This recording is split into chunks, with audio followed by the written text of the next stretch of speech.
প্রবেশপত্র না পাওয়ায় জামালপুরে এইচএসসি পরীক্ষায় অংশ নিতে পারেনি ১৭ শিক্ষার্থী। এই ঘটনার পর কলেজের সাইনবোর্ড খুলে গেটে তালা ঝুলিয়ে আত্মগোপনে চলে গেছে কলেজ অধ্যক্ষ সহ সংশ্লিষ্টরা।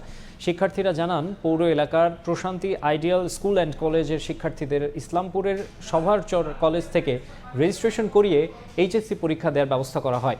এবারও ১৭ শিক্ষার্থীকে ওই কলেজের মাধ্যমে রেজিস্ট্রেশন করানো হয়, কিন্তু পরীক্ষা শুরু হলেও ওই শিক্ষার্থীদের প্রবেশপত্র দিতে পারেনি কলেজ কর্তৃপক্ষ। শিক্ষার্থীরা পরীক্ষা না দিতে পেরে কলেজটির সামনে অবস্থান নেয়।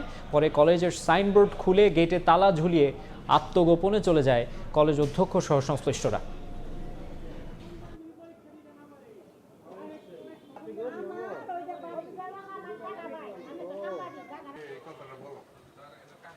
আমরা ৪-৫ দিন যাবৎ ঘুরতেছি। আমাদের ১৯-২০ তারিখে দেওয়ার কথা ছিল, কিন্তু দেয় নাই। আমার কাছ থেকে ফর্ম ফিল আপের জন্য ৭,০০০ টাকা, রেজিস্ট্রেশনের জন্য ৩,০০০ টাকা নিছে। আমাদের ফর্ম ফিল আপের টাকা নেওয়া হলেও এগুলা কমপ্লিট হয় নাই।